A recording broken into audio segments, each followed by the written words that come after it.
Amen. Okay, take a deep breath. I'm so excited about this part. Would Jennifer and Krista join me on this stage? I need to get my questions because I got all Twitter pated. Didn't know any of that was going to happen. Thank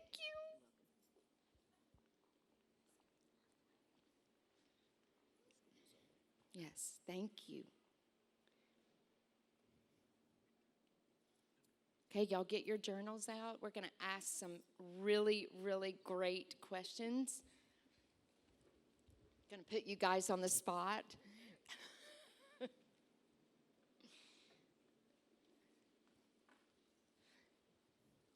y'all awake?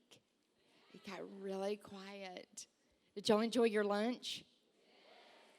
If y'all get sleepy while you're sitting here, just stand up and turn in circles twice.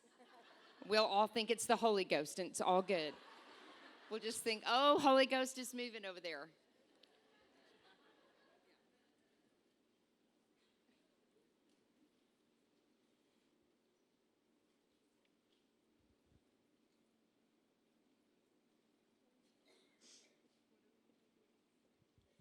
You ready?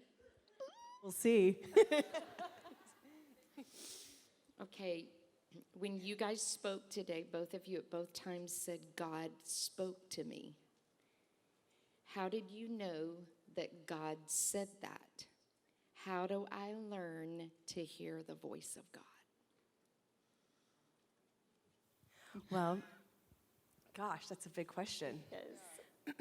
I think we're gonna walk through some of the practicals of that in the afternoon. So don't worry, we'll really break that down.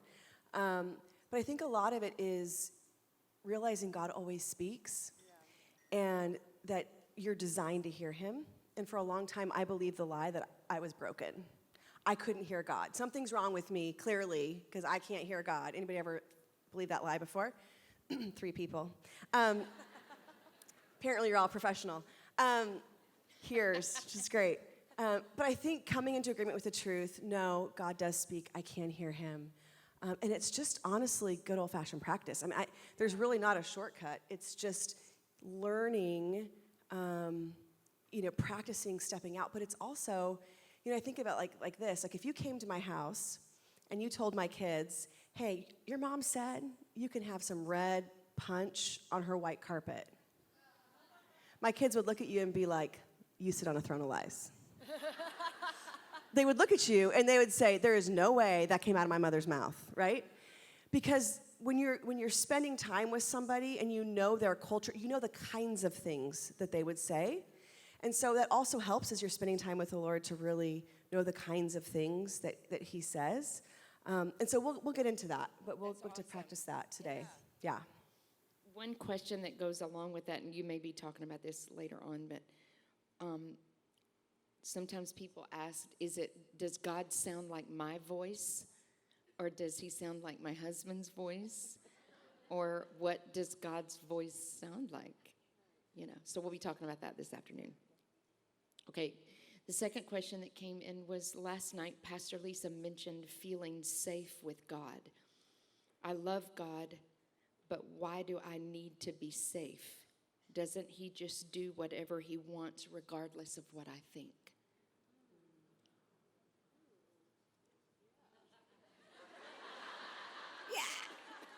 Krista, no. Yes. You want me to repeat the question? That was a lot. I think I caught most of it. If I missed something, go ahead. Last night, Pastor Lisa's mentioning feeling safe with God. I love God, but why do I need to feel safe? And I think they're referring to the statement when Pastor Jenny had said, we know that He's a good God. And we can declare His goodness, but I don't feel safe. Can I put a pause right there? Because there's a lot there, but there's caveats within that. Mm-hmm.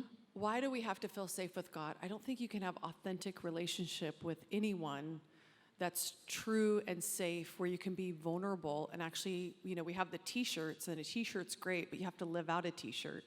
No walls, no filters, no masks. You're not able to remove your mask or be authentically you if you don't feel safe to do that. If you feel like you're met with judgment, accusation, lack of empathy, whatever it may be, if you don't feel safe, you're not going to have the desire or even feel the ability to be vulnerable, right? If I don't feel like God is safe, coming in my most vulnerable place of going, gosh, God, I know you're good up here, but I'm having a really hard time having a revelation of your goodness because what happened was really bad. So when bad circumstances happen, how is he still good? And understanding that he's still good in his character, regardless of my circumstances, that's a process to go through. That could probably be a teaching session within itself. But I've had to in my life, when disappointing circumstances have happened, it's the allowing God to take you to a place where he's displaying his goodness and his kindness, regardless if the circumstances and the details of your life are reflecting that or not. We live in a fallen world, and we are in relationship with fallen people. There's the imperfections of the world and of humanity, and we're a part of that imperfectness as well. Yes. And yet God is perfect. And so here we are kind of in this tension as daughters of him. And so the enemy is constantly wanting to go after the character and the goodness of God. And I feel like as daughters, how I've stepped into a real place of just his goodness is not circumstance-based. It's based off his character.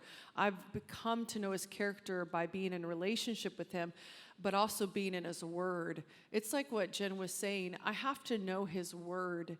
And I think we live in a word deficit time in the church where people don't know the words. So if something is a sound bite or a nice blog and it sounds good, but actually you break some things down, it's not theologically sound. And it questions and puts into conversation the goodness of God, which is not a bad conversation, but you have to land in a place where he is still good, because if he is not good, that's not correct theology. He is good, and it's working through the process of disappointment in a fallen world, yet with a perfect God. I know that's good. It's a whole conversation. I'm trying to make a soundbite for you. I hope that makes sense. I think that's great, but could you just expound, or maybe you want to? I think sometimes it's hard for us to be truthful with God, because you just said a word, when we're disappointed with God. Mm-hmm. And it's hard for us to be honest and say, I'm disappointed. You didn't move in the way that I thought that you would move. It hadn't come in the timing that I thought that it would come in. How do you walk that out as a sisterhood? Isaiah 55 talks about his ways are higher, his thoughts are higher. And when I've been through disappointing circumstances, for me, his goodness has never been up for question. And that might be a struggle for other people in this room, and that's okay if that is. But for me, it hasn't been as about his goodness. It's been a trust thing for me. So when disappointing stuff comes through, it's one of the lies that I talked about earlier today, which was, I don't know if you're going to come through, which is another way of saying, I don't know if I trust you. Right? So if I don't believe God is going to come through, I have a trust deficit with God. So I've allowed disappointment to become my level of expectation. Does that make sense? Mm-hmm. So for me, I always go back to Isaiah 55, and I'm like, God, I'm seeing it from this vantage point. I can tell I'm in a bit of a rut. Anyone relate to that? And I have my narrative on loop, and I have my viewpoint that is really skewed, and I know I'm in that place, and I have a hard time getting out of it. So there's a couple of approaches I've done in my life that help me get out of my rut and help me get out of my limited visibility, if this makes sense. And that is, I ask people to speak truth into my life. My husband, my mom, my best friends, I'll call them and say, this is my perception right now of the situation. This is my perception of God. Will you speak truth to me and tell me who God is in this? So I'm asking them to take me to a higher perspective. I'm asking for them to manifest, in a sense, Isaiah 55. Will you tell me a higher viewpoint, an aerial viewpoint? Because right now I'm at ground level. All I can see is all the ground battle. I need you to take my perspective higher, because I'm losing perspective on who God is and his ability to transform and intervene in any situation. So for me, it's all about perspective, because I feel like, my husband said this one time, and I love it, 90% of warfare is your perspective. right? So I feel like the character of God gets put in question when my perspective is jarred. Can I add to that? Yes. I think too, even in science now, as we're studying the human brain and how it works, we know that the human brain is designed to reinforce what you believe. So if you believe a certain thought, subconsciously, you're not even putting the effort into this. Subconsciously, your brain will find every reason to reinforce that. If you think this entire race of people are a certain way, or these types, women or men are a certain way, or God is a certain way, if you believe something, your brain will actually show you every evidence to prove that. And it will actually, it'll literally hide the opposite evidence from you. That's what the human brain does. It will hide the opposite evidence, and it will just keep showing you, see. That's why Scripture tells us, set your mind on things above. It tells you to meditate and think about things that are true, right? And to focus on what is true, to take your thoughts captive, so that you're not a slave to your thoughts. You take your thoughts captive. I'm feeling, God, like you're not coming through, but I know you're good, so I need to take these thoughts captive right now and come into agreement with the truth that you're good. And then when you come into agreement with that truth, all of a sudden your brain goes to work for you to show you how God is moving, right? And I think many times, a lot of people who say, well, I've repeatedly not seen God come through. And now I want to say this. Many times it's because you didn't stick the whole process through. You didn't stick with it through the whole thing. You kept aborting a process because it got uncomfortable. And if you would have just stayed in faith and kept trusting God, you would have seen the fruit on the other end. Think about Elijah on top of Mount Carmel, right? 1 time, 2 times, 3 times, 6 times, I see nothing. How many people have walked away from a calling, a dream, a thing, a promise, because out of 6 times they went to look and there was no cloud, there was no rain. And they said, well, I better go get a new dream. I better go get a new vision. I better go get a new thing. God didn't show up. And how many times we've climbed, a different Mount Carmel and we've, 6 times looked and we got off the mountain. Had you just stayed and waited and believed and stood there, you would have seen the rain come, right?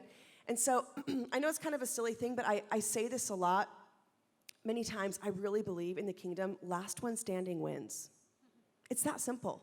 Like last one standing wins. If you just keep believing, if you keep staying in a place of faith, you're going to see God break through. But of course the enemy wants to fill you with all kinds of lies, right? Psalms 23, you talk about, the Lord being your shepherd, leading you in a season, and you go through the valleys. You're not supposed to park there. You're not supposed to stay there. What's on the other side of the valley is the table that you're going to feast. How many times we stop in the valley and we think, I'm tired. I tried. I gave it my best.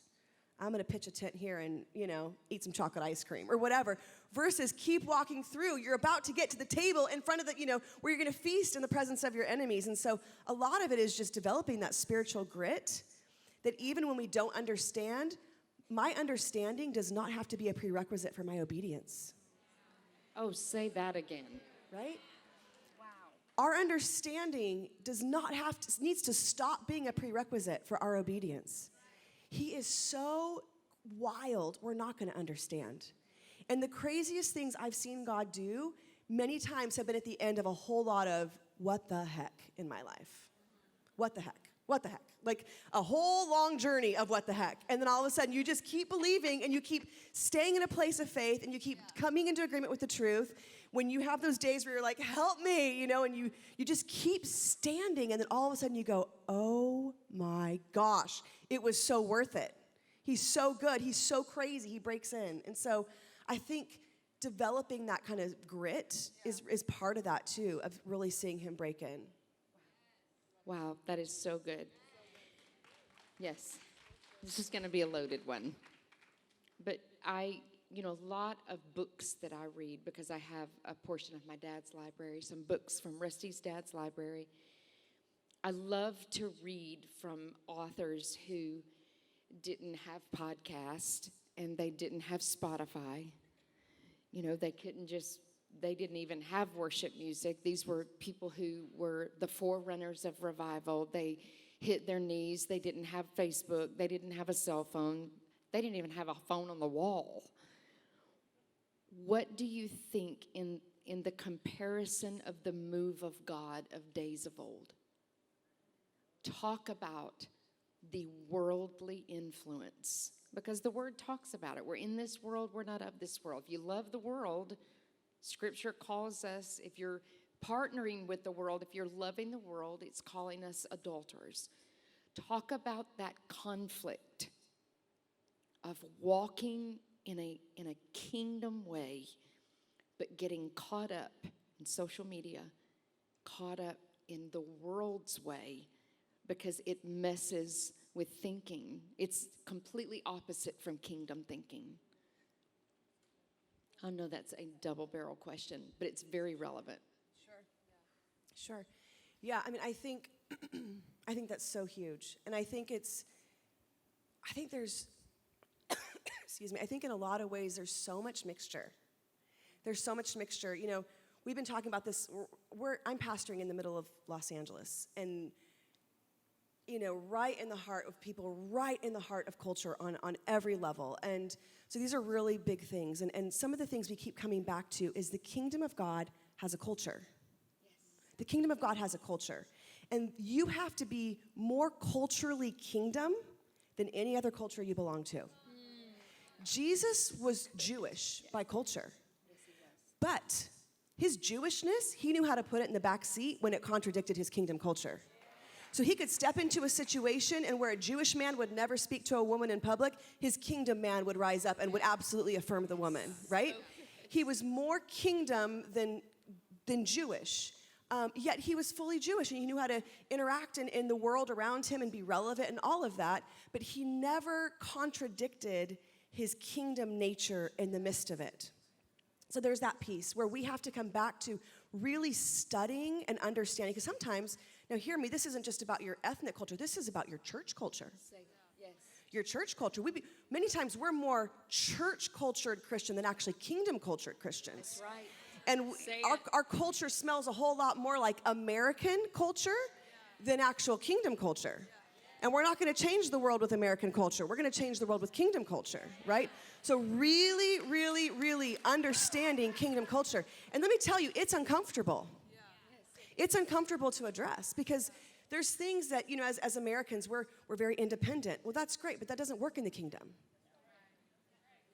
In the kingdom, you have to be interdependent. You're not an island. You are a body. You are a bride. You are a part of something bigger, right? So you have to understand that how many times how we're wired, we're coming out of our cultural lens, and many times we've blended and we've said this is kingdom, and we've told the world this is kingdom, and it's actually not kingdom at all.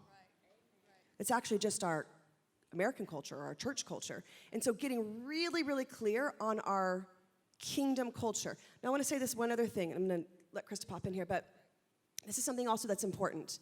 I'm reminded when you're talking about, you know, moves of old, so much we can learn, so much we can glean from, but here's the other flip side of that coin. In John 8, where Jesus is walking with the disciples and they come across a blind man, right? And the disciples ask Jesus, you know, why is he blind? Whose fault was it, his or his parents? And Jesus says, you're asking the wrong question. And you know the story. He spits in the dirt, heals the man.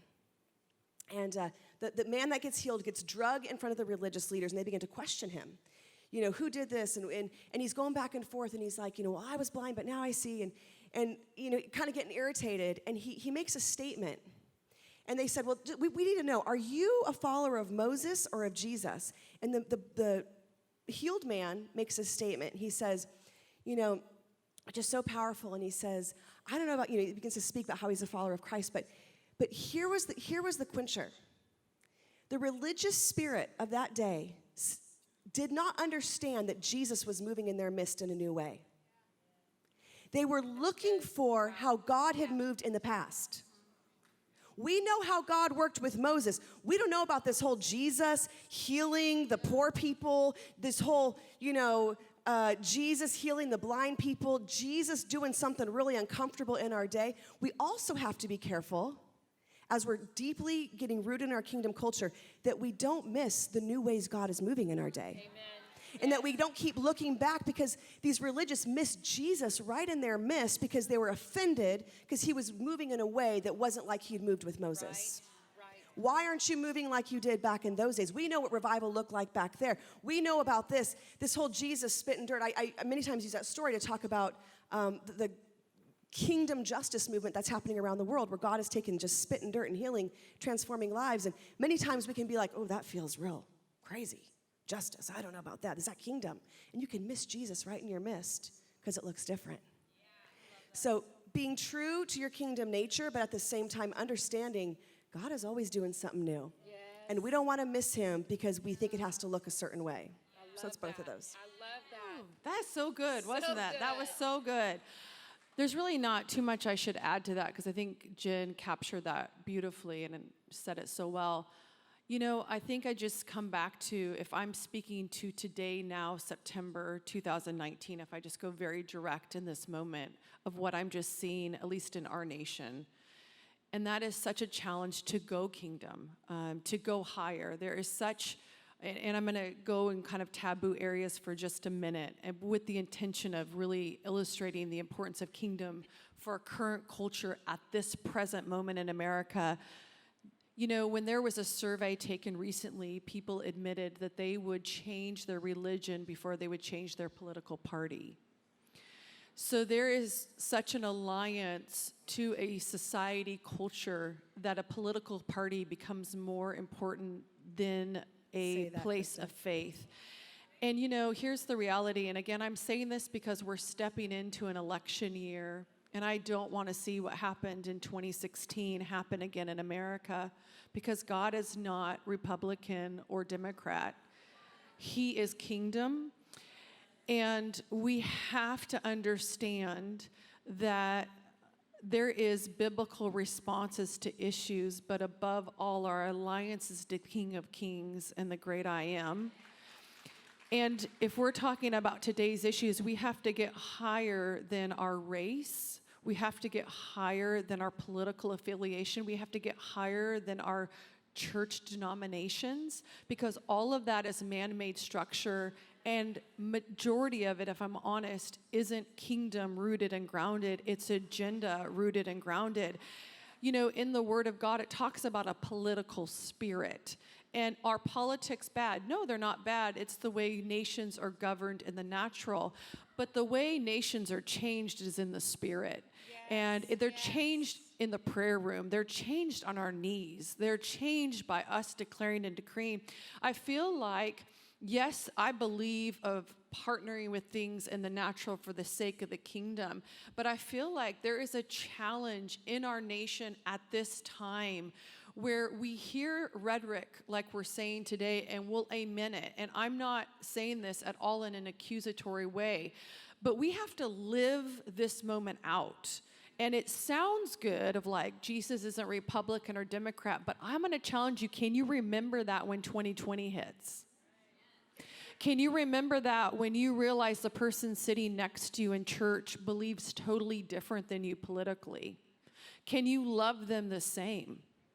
Because kingdom is going higher than political views. And I'm hitting this hard because I saw division like I never saw before in 2016. And we're stepping into another opportunity, I'm going to say, to do it right, because we did it wrong in 2016. So how can we do it right? We can only do it right if we know what kingdom culture is. So we live in a hot topic world, right? Where we have based Christianity according to issues. Friends, Christianity is a person, and his name is Jesus. Christianity and our relationship with God is not issues. Christianity is a person. And I feel like we're coming back to a place of understanding the importance of our relationship with Jesus is so imperative and higher than what we have previously aligned ourselves with in these past seasons. The way we're going to see ourselves united as a sisterhood is getting beyond natural alliances and stepping into spiritual alliances of what God has ordained and orchestrated in this hour. And it's going to require us to be uncomfortable. It's going to require us to to not maybe have things done the way we like them, but we're going, God, whatever it takes for your glory to be manifested, then so be it. And we're in liberal states. Jen and I live in California.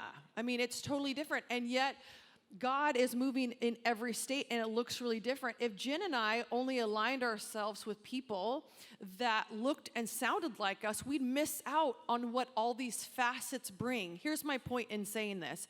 You have to have people that sound and look different than you in order to have the full gospel represented.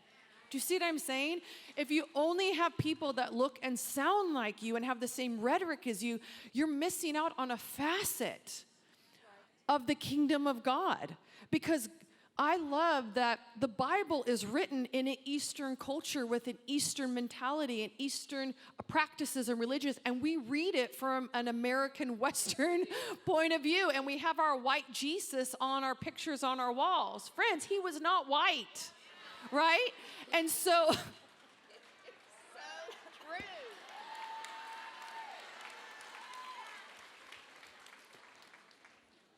So maybe I should stop there. Newsflash. Maybe I should just stop there. Can I say this? Please Can I be do. so bold? Please do, because you haven't at all been bold today. We've been really holding ourselves back. I know. I feel so timid here. Okay. I love Jesus wasn't white. And I'm white, and I'm saying that. But and it's not because I mean, I like my race, but I feel God's heart for people of color. And I think this next move of God, I think the people of color are going to lead the way. And I think the people that have been taking up space at the table, and again, I'm not saying white people are removed from that conversation, and nor am I saying white people are removed from the table. I want to be at the table. I'm white. I want to be there. But I keep seeing a picture, you know, at holidays when more people come to your house, you bring out the leaves and the table extensions. That's what I saw in the spirit, is God is bringing out all these table extensions and adding all these chairs. And the chairs are for people of color that haven't had a space at the table. And that's kingdom. That's kingdom. And it's beyond late. It's beyond late. It should have happened decades ago. But it's happening. So let's celebrate the fact it's happening. But I say all that to say, we have had so much racial tension in our nation, and part of us going kingdom is making space at the table for everybody. Yes. Because that's kingdom of God. Yes. So good. That is so good.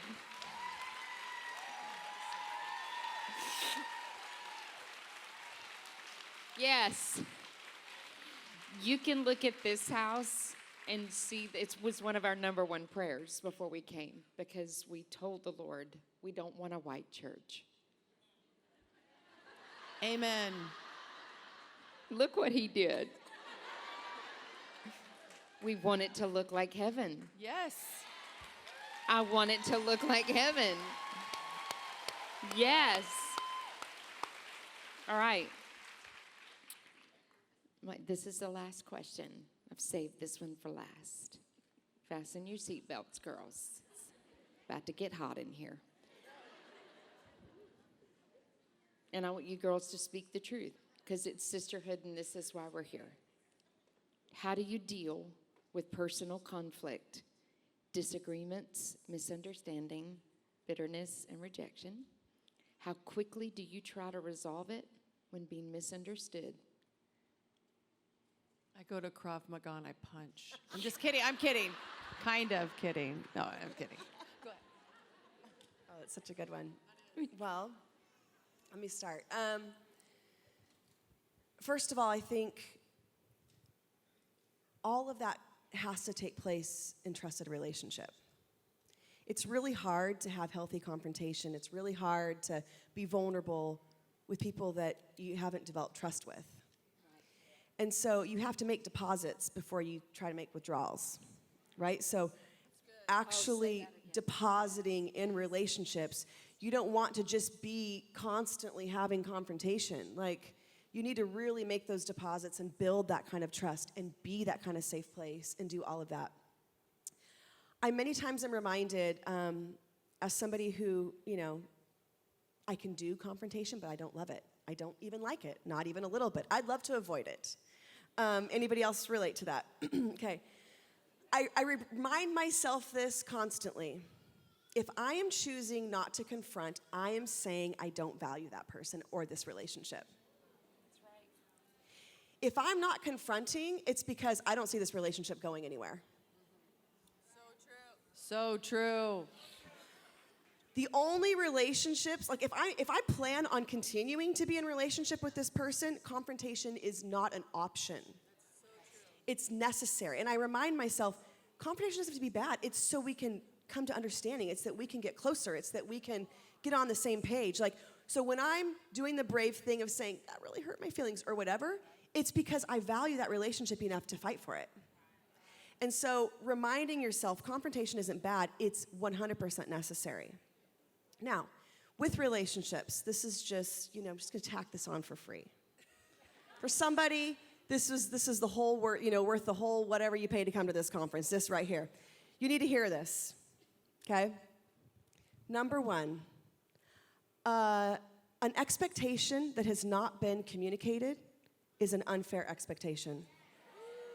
That's good. Write that one down. An expectation that has not been communicated is an unfair expectation in relationships and in friendships. Now here's the other one. This is really good. It's hard. Assumptions are from the devil. I have to tell myself that all the time. Yeah. Assumptions are from the devil. We do this all the time in relationship. I know what she's thinking. I know why she did that. I know what she's getting at. I know the agenda. I know probably why, da-da-da-da. And the second you find yourself doing that, it just stop. It's demonic. It is. It's a lie. It's the lie. It is a lie from the pit of hell. Listen, you don't know, you're not God. You don't know why people do things. So don't pretend like you do. Even if you think you do. I mean, I do this with my husband. I know. It's like, no, I don't. I'm not God. I don't know why he continues to not put his socks in the right, whatever, right? You don't know. You don't know.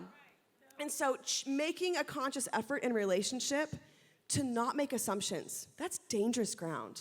And it destroys relationships when you begin to make assumptions, right? Or when you begin to have unfair expectations. But I think this place of saying, okay, for relationships, sisterhood, kingdom relationships to work, you have to be willing to do the work. It's not just going to magically land in your lap.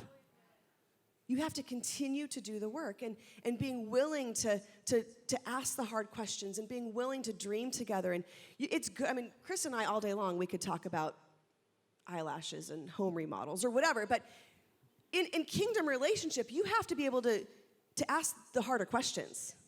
You have to be willing to dig into each other's dreams and help hold each other accountable. You can't just be the yes girl who's like, yeah, girl, life sucks or whatever, and just kind of be that person for people. You have to, is that too much to say in the South? I'm sorry. Yes, just speak truth. Many times we do that, right? We want to go to our yes girl who's just going to wallow with you. And you don't need a wallow friend. You need a kingdom friend who's going to tell you, who's going to hear you, but challenge you, pull you higher, remind you who you are, right? Call out the gold in you, push you back to your husband, push you back to your kids that are driving you crazy. You need those people in your life. But, it's asking God to bring those people. It's finding them. And many times it's people that are different than you. You need people that, like Chris already said, that you need people that are different than you in your life. But it's also being willing to be vulnerable. It's being willing to own your stuff. Own your own stuff. Not be jealous. I love that we share a lot of friends, which is great. And I love when Krista's hanging out with those other people. That doesn't make me feel insecure. That doesn't make me feel like somehow we have less friendship.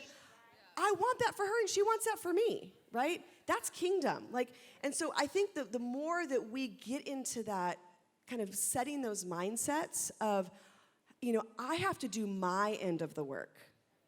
It's easy to be like, well, my friends aren't very good to me. No. I have to do my end of the work. I got to work on me because the health of my relationships is 100% going to be dependent on how healthy I am as an individual. Am I getting full in God? Because I cannot look to a girlfriend or my husband or somebody else to make me feel a certain way. That has to come from God. Or you will always be frustrated. You will always be disappointed. You will always be left wanting. You were designed to be filled by God in relationship. And from that place, you can then have healthy, thriving relationships with other people. So good. Woo! Come on. That's so good. So yes to everything.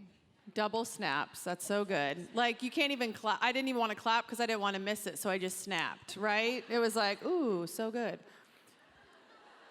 That's a trick. Did you know that? Yeah, it's a thing at like spoken words, I guess. I don't know. I haven't been to one. I just heard about it, and I thought, ooh, I like that, right? I don't want to clap because I don't want to miss it, but I want to respond to that, okay? So you learned something, so did I. Okay.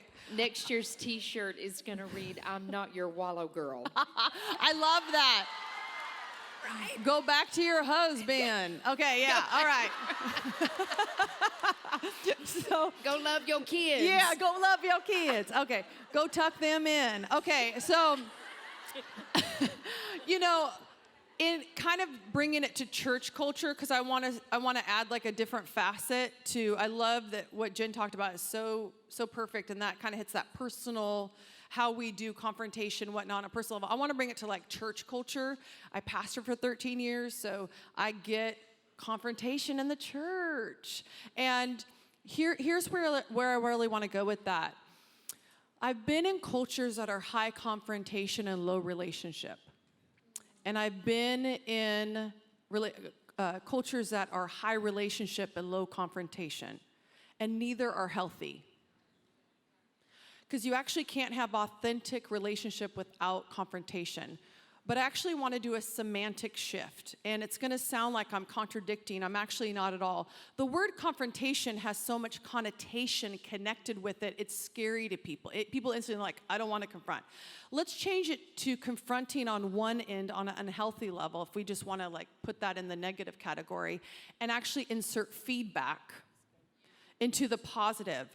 What I want in my life, I'm open to confrontation, but what I would prefer is feedback. Does that make sense? Feedback happens when there is high relationship. Because I know you have my best interest in mind. I know that you care about me. I can receive feedback from these two women on this platform. Why? Because I know they care about me. I know that they're for me. They can speak into my life. They have full access. But where there isn't a lot of relationship, there is confrontation. Does that make sense? I want us to shift that we all have to be in a place where we receive feedback. It's called relationship. You can't have authentic relationship without some sort of feedback, right? And so if you have no one giving you feedback, and it's going to be constructive at times, it's not critical, it's just constructive, that is actually going to help you, if you choose to receive it, have more authentic relationships. We long for connection, but we oppose feedback. If you want connection, you have to have the feedback. But here's the flip side. Not everything has to have feedback about it.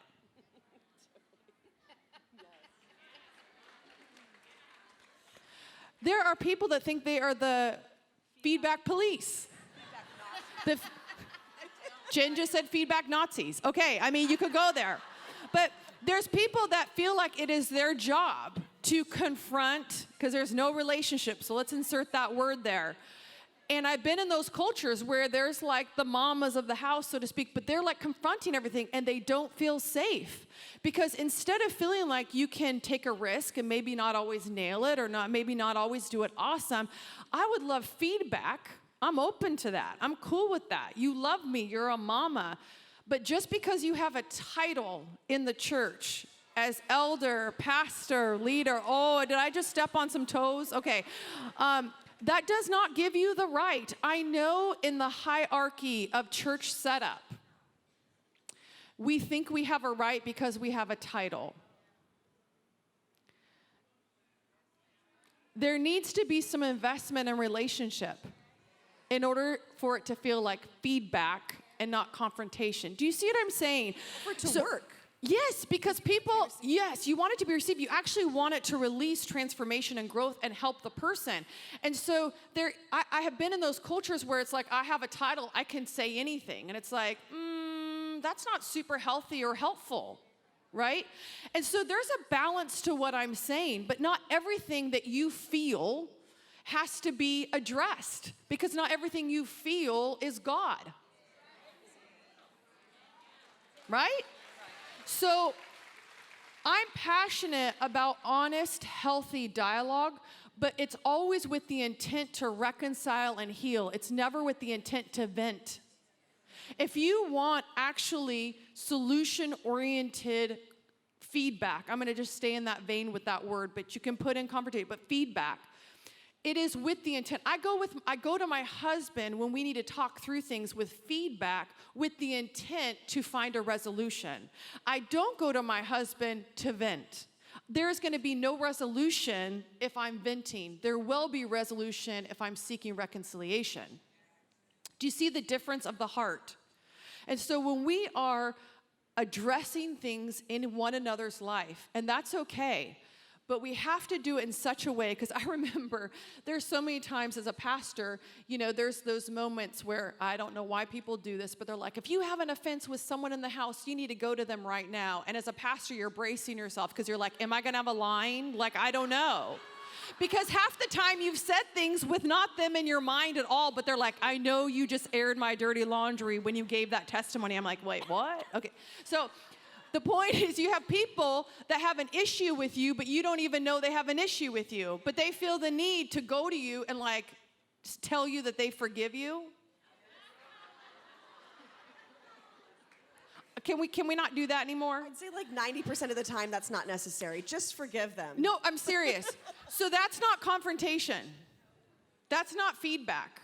So I want to bring some healthy balance and parameters. You going and saying, you've offended me 2 years ago, and I want you to know what you did, and then you walk away and you feel good, but you've just dumped on that person. There is nothing productive that came from that. I just want you to know. It's not. I want us to just go, Jesus, you need to help me forget that. I know they are so beyond that. And I recognize there are times for conversations. I'm not minimizing the importance of that. But I feel like there's this weird thing that happens in church where people don't know how to give healthy feedback. And so they create these messy situations that are totally avoidable if they would just go to Jesus and work it out. Is that all? Is that fair? That is good. Okay. Yes. I think there's pastorally, let me say this. Say it. I think that there's also an element that when we are submitting ourselves one to another, that what makes the beautiful feedback, I love saying feedback instead of confrontation, because sometimes you step into that place of feeling like you're about to have a conversation with somebody, or when you go to somebody and they're totally defensive. Well, that's not going to be productive either. So true. Because you've hit a wall, like you're hitting a wall, and you don't want to hit a wall. What produces the beauty of being able to speak to one another is if you allow forgiveness to then enter. When you submit, if he says to us, humble yourself under the mighty hand of God, there's beauty in humility, in me admitting to you, this bothered me. I spoke to our leaders the other night, and I had several of them come to me. One of them, I didn't even know what I had done. But all three of them, it brought tears, because there's a beauty in admitting, I am so, forgive me. Forgive me if I did that to you. But the other thing in submitting yourself under leadership who loves you is, if you truly want to live in sisterhood, then you say to your sisters, I want you to speak truth to me. I am coming up next to you, and I want you speaking into my life. That's accountability. If you see anything in my life that is not kingdom, I give you permission. Now listen, girls, don't say that. If they do it, and then you get offended. And then we're chasing our tails. But if you say to your leadership, or we're talking about the She Connects groups and getting in life groups, when you get in a situation like that, go to those people that are leading you and say, look, I'm about to give you 10 weeks of my life. If you see anything in my life, I give you permission. Because here's what you get to do. I don't care if somebody says something to you. Take it to the Word. God's not going to allow something to be spoken into your spirit and you come into agreement with it that He's not already told you. Amen. You have anything else you want to add to that? Oh, that is so good. So good. Thank you. Thank you for that honesty.